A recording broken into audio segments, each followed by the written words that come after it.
Philippines में medical doctor हूँ। ये तब हुआ जब मैं 19 साल का था। कॉलेज का दौरान मैं घर आने के बाद जल्दी सो जाता था, शाम 7 या 8 बजे के आसपास। फिर रात 1 बजे पढ़ाई या असाइनमेंट करने के लिए उठता था। मैं लगभग 4 बजे तक जागता था और अपना काम खत्म करने के बाद फिर से सो जाता था। मैं पहले चेन स्मोकर था। जब भी मेरे घर वाले मुझे धूम्रपान के लिए टोकते थे तो मैं चिढ़ जाता था। इसीलिए मैं तब उठता जब सब सो रहे हों, ताकि मैं सिगरेट पी सकूं और पढ़ाई पर ध्यान दे सकूं। हमारा घर एक सब डिवीजन है। पास में 24/7 स्टोर है। अगर कुछ भी खाने का मन हो तो आसानी से मिल जाता है।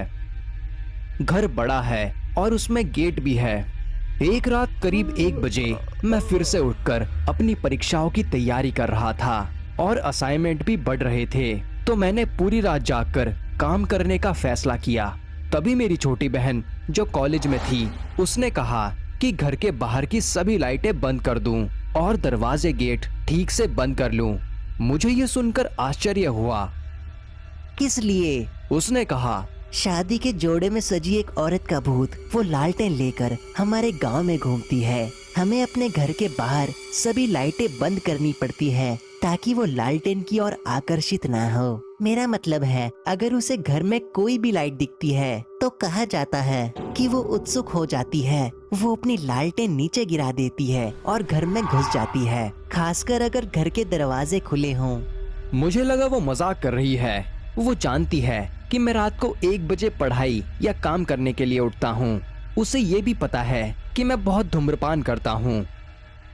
हाँ ठीक है, भूत हैं। क्या तुम्हें नहीं लगता कि इन भूत प्रेत की कहानियों से बाहर निकलने का समय आ गया है? तुम बस मुझे पूरी रात सोने के लिए मजबूर करने की कोशिश कर रही हो।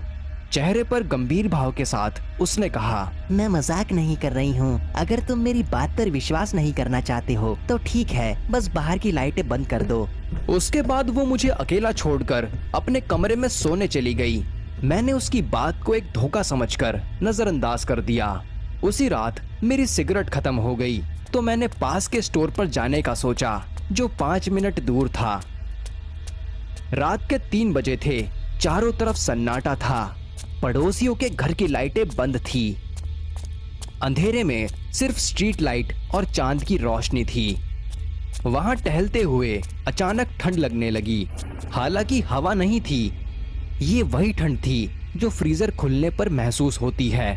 ये अजीब था क्योंकि मैं एक गर्म देश में रहता हूँ जहाँ गर्मी और नमी होती है। मैंने सोचा शायद 3 बजे की वजह से ऐसा हो रहा है। मैं स्टोर गया, सिगरेट खरीदी और लौटने लगा।